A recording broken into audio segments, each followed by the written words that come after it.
ñeenti waxtu fegg na fanweeri simili fii ci RFM asalaamaaleykum. kuy jàngeen jëf dal leen jàmm bisimila ci xibaar yi gën ci fas ñi yëngu ci wàllu yoon taxawu nañu ngir dugal seeni loxo ci xeex li di mbirum terrorisme. président Macky Sall ne dina amal projet bu jëm ci kaaraange ci biir réew mi. diggante ministère bu santé ak ñi amee feebar roño neexatul dara. Amidou Diallo nag jiite boobule kuréel joxari baaraamu tuuma kii di Abdoulaye Diouf Sarr ne dafa tuumal 4 milliards ci suñuy koppar. directeur cabinet bu ministère bu santé nag ne loolee amul te sax mën nañu yóbbu mbir mi ca fa mbaxane doone benn. ARMP dakkal na projet bu jëm ci taxawu bedd an mi ñuy dénkoon ab entreprise bu réewum Allemagne. ONAS defoon ni lu mel nag ragal ñii di bailleurs yi boobule projet génn ci seen yoxo. ñaaxal pàcc xibaar tàggat yaram ak Pape Bessa Djiba quartier vert Youssouf Bodian yéene kay asalaamaaleykum. ci technique bi Amady Ndiaye dañ koy tàmbaleek tey rentrée solennelle cour et tribunaux ubbi nañ ko tey ci suba ci teewaayu njiitu réew mi di Macky Sall. ñi yëngu nag ci wàllu yoon ñoom nee nañ leen dugal seen loxo bu baax a baax ci xeex lii di mbirum terrorisme. moom mi sax di président Macky Sall nee na dina amal benn projet boo xam ne dina taxaw bu baax a baax lii di kaaraange biir réew mi. ña nga woon tey foofee nag ca cour des tribunaux Amadou Sabar Ba. ngir xeex li di terrorisme dafa war a soxal ñëpp rawatina ñi nga xam ne na sax ñoo yëngu ci wàllum yoon. ci discours inaugural bi nga xam ne moom lañ jagleeloon lii di rentrée des cours et tribunaux juge bu tribunal hors classe exceptionnelle bu Ndakaaru di xamle ne faw ñu gën a yaatal lépp li nga xam ne mooy wàllum yoon ngir ñu mën a aar askan wi ci li nga xam ne mooy terrorisme. Maye Juma Diouf. Cette nouvelle approche fokk rek ñu càmbaraat doxalinu procureur de la République dem ci yoon bépp bu ñu mën a aw ngir xeex li di terrorisme waaye it tegab yoon boo xamante ne dafay tax ñu mën a xoolaat bépp xabaar boo xamante ne yoon dina ci mën a tënku ngir def liggéeyam. bâtonnier bu ordre des avocats di xam la ne faw ñu amal ay coppite ci yenn xalaat yi ngir mën a xeex li di terrorisme. Pape Leyti Ndiaye. yokkuwaay tamit jëfee ndimbal bi ñuy jox baro bi dina tax ñu gën a dooleel tegub avocat yi ci bépp diwaan ci réew mi waaye tamit mën a jël ay ndaw yu bëri ci bi lépp liggéey ngir xeex wàllum terrorisme. président Macky Sall nag di xam ne dina dugal benn projet de loi rek jëmale ko ci wàllum sécurité ci biir réew mi teg ci tamit di woo ñi nga xam ne ñooy nitu diine yi ngir ñu gën a mën a taxaw xeex li nga xam ne mooy terrorisme. njiitu réew mi jël dogal ne dina tabax siège bu yees bu cour suprême ci Ndakaaru wala tamit ca Diamniadio. jël naa fi dogal daal di tabax lu siège bu cour suprême ci wetu palais de justice bu Ndakaaru su fekkee rek espace bi daal di nay doy way laa rek ñu daal di ut beneen espace. rentrée solennelle bi nag ñi nga xam ne ñoo nekk ci cour suprême jaare nañ fa rek def seen bilan ci atum 2019 ci liggéey yi nga xam ne amal nañ ko fa. Amadou Sabar Ba procureur général nag bu cour suprême def tamit ab bilan bu jëm ci ay dossier ñeel atum 2019 Cheikh Ahmed Tidiane Seck nag dafa sax wax ne lu toll ci juróomi téeméer ak fanweer ak ñaar ci ay requête maanaam ay demande jot nañ leen enregistré ci chambre yëpp lu nag toll ci ñett téeméer ak juróom-ñett fukk ak juróom-benn ci ay dogal jot nañ leen jël waaye tamit jëm ci ay ordonnance ñeenti waxtu fegg na fanweer ñetti simili ak ñett. RFM rajo askan wi. dañu waxtaane lii di urgence ci hôpitaux yi ministère bu santé ak directeur yi hôpitaux yi nag ñu nga ca Thiès ngir ñaari fan war fa nag waxtaane ci jafe-jafe yu jëm ci seen secteur boobee waaye itam taxaw ngir jël ci ay jéego yoo xam ne dimbali secteur bi daal di soqaliku. Cheikh Anta Diop reportage. Cilmaxa Mbakol tey jii de nekk dëkk boo xamante ni dëkku cosaan la na fii la Joor Diop soxee ko tey jii ndaw ñi lu jëm ci wàllu cosaan bëgg nañu ko lool ba tax na nag ñu doon amal nag ay guddi yoo xamante ne dañ koo jagleloon ndaw ñi ngir nag wane si lépp loo xamante ne cosaan la ci dëkk bi di Cilmaxa lu mel ni taaxuraan. làmp il faut nga jóg ñëw fekk ma ci kaw. mu ne dégg naa lu ma gëmul am dégg ngeen ko bukki dam na gaynde ca fajar yor balaay nekk. ay xale yoo xamante ne wane nañ fa seen manoore ci wàllu way ak pecc. kon ñu bàyyi ñaasa liñ koy gis nii jàng la gëm yàlla dafa dogal nag mu bëgg musique di ci yëngu. dama la bëgg ani way yow doo jomba ñaaw xam naa ku jël ngalam doo tijaani bu may tukkee ci yow laay àndal. Cheikh Ibra Ndiaye mi nga xamante ne moom moo fa amal veille culturelle yi de bu Cilmaxa rafetlu ko lool gis ne tey ji ñu xarañ génn nañu fii. veille culturelle bi nga taxoon ñu organiser ko mooy pour dañu bëgg a bégal ndaw ñi. Cilmaxa dëkku cosaan la. ñu waxaat du élément boobee waxtaan rek ci urgence yi nga xam ne ci hôpitaux yi lay am ministère bu santé ak directeur hôpitaux yi nag ñanga ca Thiès foofe nga xam ne demoon na fekke kii di Cheikh Anta Diop seeni waxtaan jëm nag ci nees mën a def daal ba dimbali secteuru l'hôpital ñu daal di fa jëlee lépp loo xam ne dafa doon jafe-jafe dinañ ci ñëwaat laata xibaar yi di jeex diggante bi neexatul mu diggante ministère bu santé ak kuréel bu ëmb ñi amee feebaru roño ci mim réew Amidou Diallo nag di sax président boobule kuréel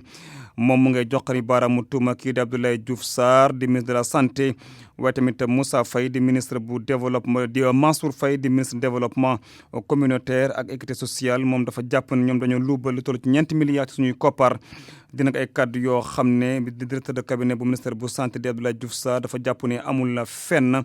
te sax du ñàkk ñu jël mbir mi yóbbu ko ca yoon leexaleeg Awa Mbaye ay kàddoom dafa leer ca digg ba la jaar Amidou Diallo ne diggante ministre Abdoulaye Diouf Sarr ak Mansour Faye am na détournement bu toll ci 4 milliards jëm ci kit yi ni dafee dialyse Amidou Diallo mi moo jiite association bi ëmb ñi amee insuffisance rénale fii ci Sénégal kàddoom yi nag mi ngi ko dénk waa IGFM. si la CMU bu fekkee ni ministère bi au lieu que mu jënd kit dialyse bi 8000 francs mu jënd ko 40 000 buy fay day fay daanaka 5 milliards de francs CFA ci loo xamante ni. waroon na ci génnee 1 milliard 500 millions te lu ma ci jàpp mooy ci circuit bi daanaka diggante CMU ci wàllu woowulee daanaka 4 milliards bi dañ ko détourné xamuñu fan la jaar diggante kii di Diouf Sarr ministre de la santé ak Mansour Faye bi yor wàllu CMU bi kon ci circuit boobu daal détournement am na ci. dans le circuit des kits de dialyse. directeur de cabinet ministre de la santé di docteur Aloyse Diouf ne day leeral coow li lu jëm ci kit dialyse yi lépp ci appel d'offre lay jaar te yoon wi dafa leer. fi mu toll nii dialyse bi amul rupture parce que depuis démb ñu ngi waxu rupture ay kit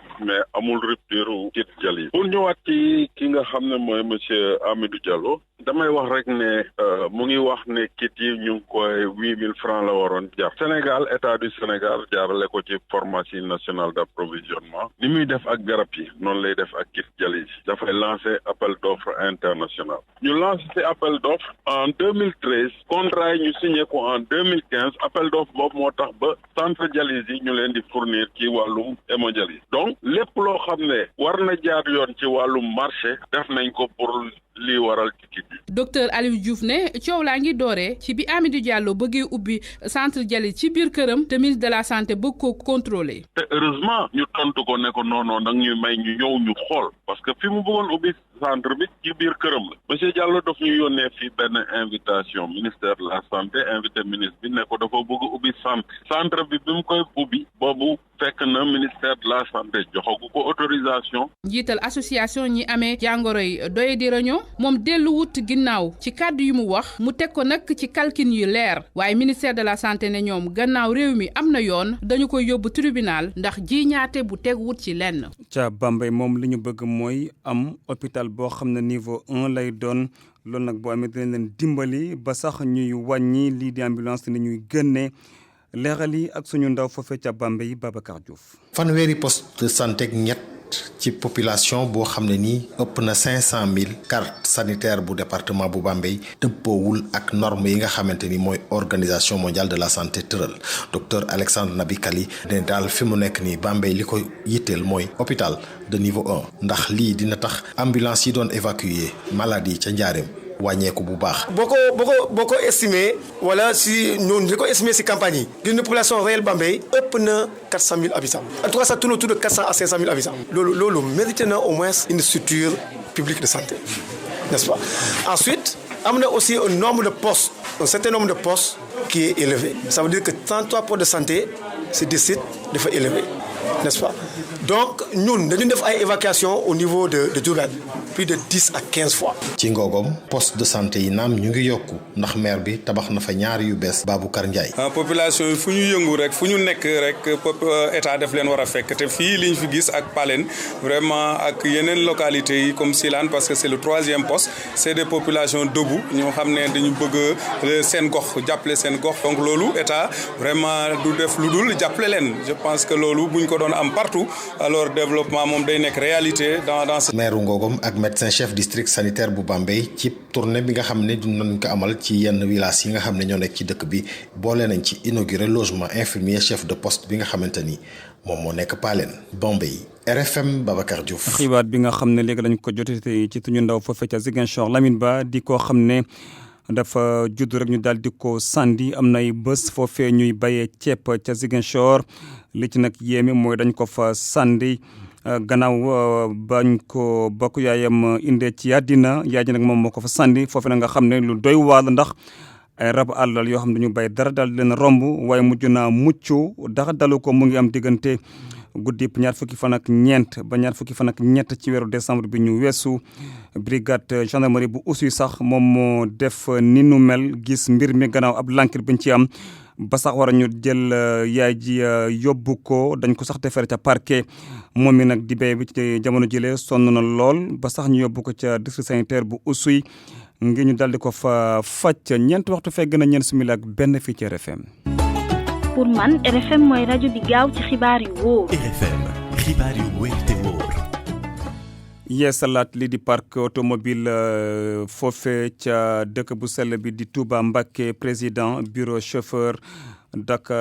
jël def ko ab mission IDICA nag dafa rek bëgg a fexe daal ba transport bi ni mu fa doon demee système boobee ni mu méttee woon ñu daal di ko fi jëlee kii nag ñu daal di amal tey seeni bureau ngir falaat bureau bu bees bi juróomi fan ci weeru janvier bi weesul woon Mariama Diop. ñu falaat ko juróomi fan ci weeru janvier président bu bees bu gaaru ceer bi di IDICA daal dinay fësal feuille de route am li ko gën a ñor bokk na ci xeex système transport irrégulier bi ñu nemmeeku fi ci Touba te ñu bëri gën koo xam ci taxi Allo Dakar. Allo Dakar sàcc la doonu loo xam ne lu légal la wata yaa ngi nii xëy dem ci la ñu xëy dem xëy ci tey Allo Dakar bu nu gis nañ lay jàpp ndax amuñu licence wata boobu licence sàcc nga état sàcc nga transporteur yi askan wi sax yaa ngi leen di sàcc cootu moom la sax te daal yu ma sol bu ma ko sumee transport daa tegu ci. ngir loolee nag yeneen oto yu yees dinañ ko jébbal askan wi loolee lépp ngir soppiwaat parc automobile bu Touba Mbacké. noonu am na fa nu teg sunu tànk nga dem ci ginnaaw gis oto yu leen gën a bees fuuf ñu bëgg koo jox askan wi. élection yi donc ko téye projet boobu man mi maa ko yore pare naa ci élection yi jox ko askan wi rek moo fi des. président gare routière bu Touba bi doon yeesalaat ndigi tey bureau bi nga xam ne ñoo ko nar a topp ci liggéey bi lee Mariama Diop fii ci Touba RFM. Mariama Diop jaajëf woy ba tey ci xibaari ministère infrastructure ak transport terrestre nag li mu bëgg mooy fexe ba lii di raay bi daal doon loo xam ne dañu koy jëmalaat ci mim réew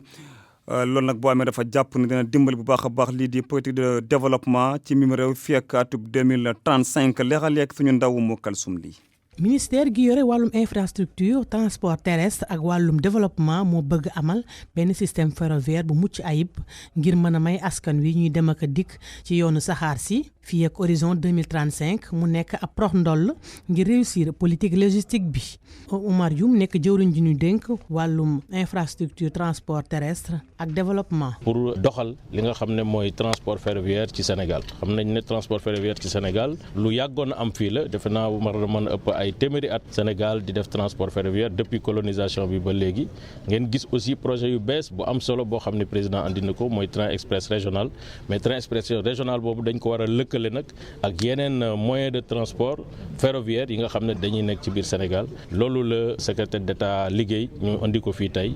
acteurs yëpp nekk fii opérateurs économiques yi producteurs yi population yi les institutions du Sénégal pour ñu mën a xool càmbar bu baax. projet politique ferroviaire ñëw na ci heure am buñ sukkandikoo ci kii di Mayacine Camara nekk secrétaire d'État en charge du réseau ferroviaire mu nekk loo xam ne dana jàppale bu baax opérateurs yi. bi ñuy proposé schéma ferroviaire naan fii la train bi war a jaar ëllëg yooyu yëpp dañ ko wéer ci soxla yi nga xam ne ñooñu jot nañ ko exprimer rawatina nag opérateurs yi nga xam ne ñu ngi mel ni ay port autonome de Dakar nga xam ne ñoom tey jii daanaka bu chemin de fer amul ñoom seen nekkin dina xaw a doy waar. validation technique politique ferroviaire gannaaw bañ ko validé ba noppi acteurs yi ak partenaires yi daan ko jébbal kii di njiitum réew mi Macky Sall moom mile dina ko jëriñoo ci anam ñu mu gën a baaxee. pour man RFM mooy rajo bi gën a jege askan wi. RFM rajo bi jaamu seen soxla. ARMP dakkal na projet bi nga xam ne da ko jébbaloon ab société bu réewum Allemagne jëm ci BDAN on a sax defoon ni nu mel moom dafa ragal ne lii daal bu moyul dafay indi ñii di bailleur boobule projet génne seen loxo ci projet bi consortium CSE tamit moom rafetlu boobule dogal ñu sax bëgg ñu jox leen boobule marché ñu déglu nag kii di Amar Ly moom directeur qualité sécurité environnement bu groupe CSE mu ngi ci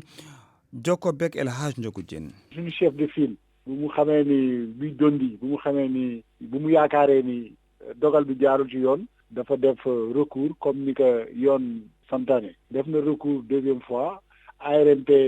jox na groupement bi dëgg léegi dañ koy rafetlu parce que Sénégal moom mooy gagné tout simplement parce que population yi ñu ngi xaar chantier bi ñu doxal ko nu mu waree parce que intérêt ñëpp lay doon fay fa rek groupement dondi argument technique yi ñëpp ñoo ci yem ça veut dire que critères yi buñ ko saytoo c'est-à-dire que ñëpp répondre nañu ci critères yi léegi la différence li mën a différencier entreprise yi mooy prix bi ARMP moom mooy jugé ne que c'est fondé ñu jox marché bi groupement Dondi CSE yaakaar nañ ko parce que bu boobaa je pense Sénégal moo ci gagné client bi aussi da ci gagné population yi.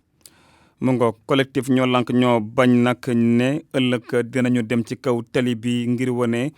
seeni naqar dañu daal fas yéene manifester ci courant bi nga xam dañ ko yokku ay gox nag ci mel ni Thiès Fatick Kolda dinañu ñëw fekkee xew ma ëllëg la doon foofu ci place de l'Obélisque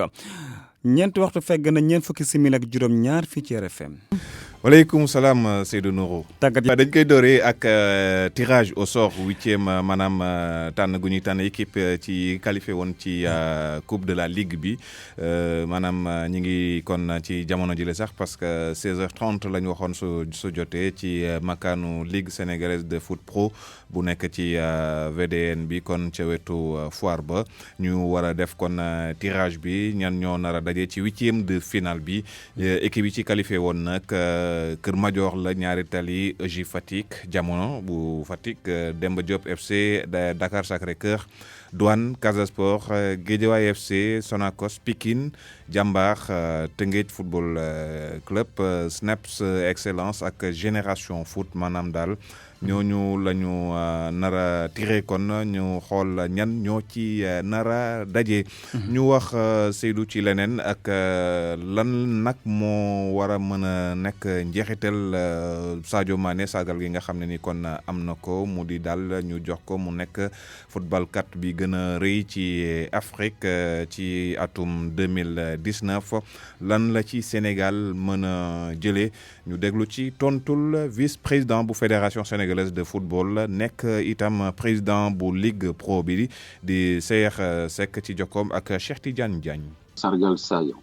Sadio félicité ñëpp ñi nga xam ne dugal nañ seen loxo ci mbir mi mais vraiment di félicité waat bu baax Sadio pour li nga xam ne def na ko. je pense que mbirum ballon d'or li muy andil mooy dina andil suñu réew ñu dégg ko fépp ci àdduna loo xam ne xëy na ambassade yu bare bu ñu liggéeyoon xëy na duñ ci àgg loolu mu def ci ballon d'or africain bi même ci ballon d'or mondial bi nga xam ne moo jël 4e ñëpp tudd ko ci parce que waroon naa gën a classé am classement bu baax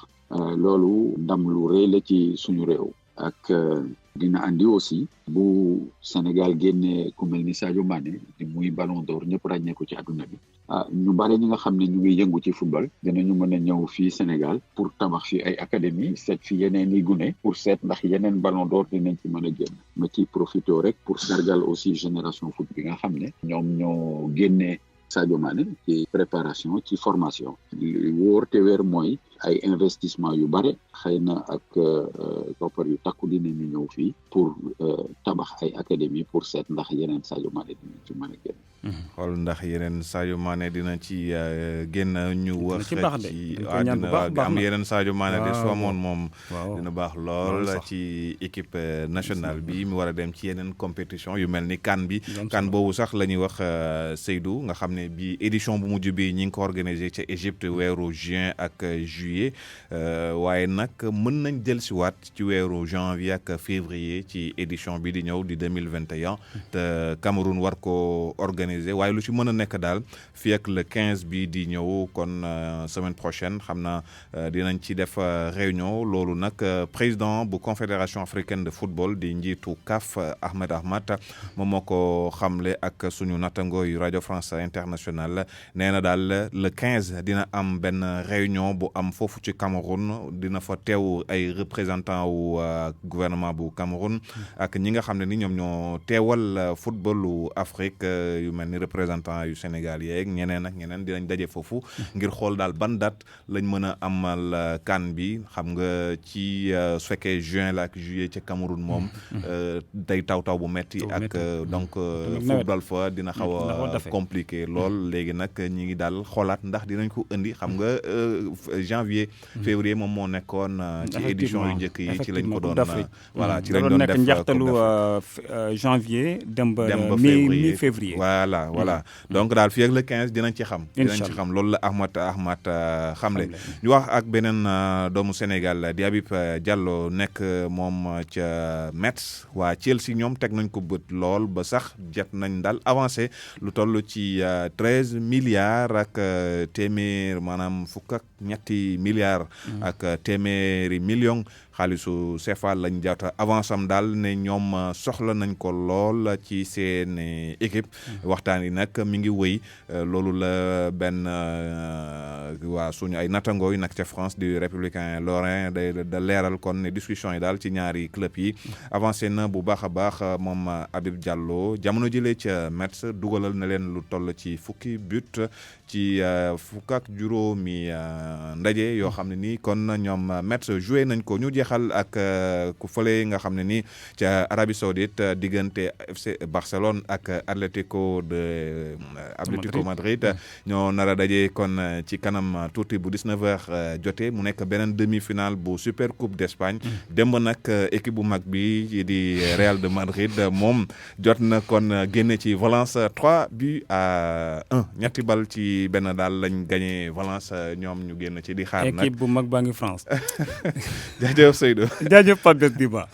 ñu ngi leen di nuyu di leen dalal jàmm bi ñuy màggal bëccëg bi ñu jagleel set setal ci biim réew président Macky Sall ñaawlu baax mbalit plastique mi lëmbe ci réew mi njiitu réew mi wax ni sax am na ay dogal yoo xamante ni jël nañ ko ngir jëlee fi mbalit plastique bi. D'abord il faut arrêter ces tasses de café comme ça en plastique. D'abord il y a une nouvelle loi. faaw ñu dakkal jëfandikoo kopp yi ñuy faral di naane café Touba teg nañ sax ab loi boo xam ne day dakkal li ñu mel te loolu dinañ ci dem ba mu jeex duñ ko sax café muy loolu ak itam fu waay nekk ñëw dëkk ci mbedd yi wala def ci lu la neex. yàggatul dara loolu yëpp jóg fi ndax wax rek fajul dara faaw ñu soppi nekkin yi. Il faut que nous changions de comportement. Le plastique a fait trop de mal à notre planète. plastique bi a ngi rey ñu bëri léeg-léeg ñu jël ko sànni ko ci géej gi xam ngeen ne jën yi ci lañ nekk jën yooyu jël lekk ko. ñun ñu jàpp jën yooyu di ko lekk te loolu xam ngeen ne baaxul ci suñu wér-gu-yaram faaw ñu bàyyi ci xel bu ñu jëlee fi mbuus yi nag ab këyit la ñuy indi ngir wuutu ko wala ñu indi leneen ngir aar askan wi. emballage papier ou en tout cas du matériel biodégradable. loi bi xeex plastique boobule sax yeesal nañ ko te assemblée nationale adopté na ko lan moo ci bees ñu ànd ceeg tontu ministre de l'environnement ak développement durable Abdou Karim Sall. xam ngeen ni loi bu 2015-09 du 4 mai 2015 bi nga xam ne dafa tere lépp luy importation lépp luy production lépp luy détention lépp luy yore plastique à faible micronage dañ ko tere woon waaye bi ñu seetloo ba seetlu loi boobu dafa amoon ay limites yu bëri yuy tere pour ñu appliquer ko et xeex bu baax li nga xam ne moom mooy plastique bi parce que boo seetee loi bi dafa ne plastique bi ñu tere mooy bi nga xam ne épaisseur bi dafa inférieur à 30 microns pour nga distinguer benn sachet de 30 microns wala benn sachet bu 32 microns wala benn sachet de 29 microns doo ko mën donc ñi nekk ci terrain bi jafe-jafe boobu lañ doon am léegi nag loi bu bees bi dañu dindi loolu yëpp amatul micronage sachet yëpp sans exception la ñuy tere muy sachet ndox muy sachet yeneen i sachet yi nga xam ne mooy li ñuy wax sachet sortie de caisse tout ce qui est sachet bi nga xam ne usage unique la wala ma ne produit plastique usage unique dañ ko tere ci loi bu bees bi muy gobelet yi muy pipette yooyu ñu yore muy assiette à jeter yi lépp loo xam ne xeetu plastique la dañ ko tere waaye innovation bi mooy dañu dugal consigne dañ ko ràññee woon ci bouteille en verre yi bu garantie xam nga pour ñu faciliter collecte bi pour que nit ñi gën a sawar ku jël sa bouteille ndox nga delloo ko ñu delloo la ko sa consigne wala boo ko delloowul xale bu gën a sawar delloo ko jël consigne bi garantie bi donc loolu dañ ko dugal pour que ñu mën a fexe ba bouteille yëpp yi nga xam ne moom la ñuy jëfandikoo mooy ñu dellu fi nga xam ne mooy ci producteur bi soit mu réutiliser ko wala mu recycler ko mu jox ko ay entreprise ay sociétés yi nga xam ne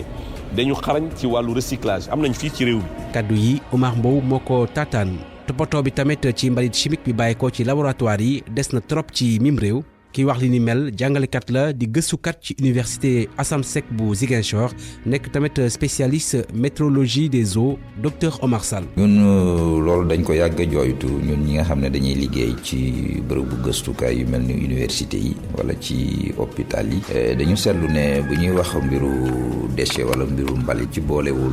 yi nga xam ne par exemple dañ koy utiliser ci université yi ci laboratoire yi yu mel ni am ay produits chimiques yoo xam ne dañu xaw a am ay tooke seen biir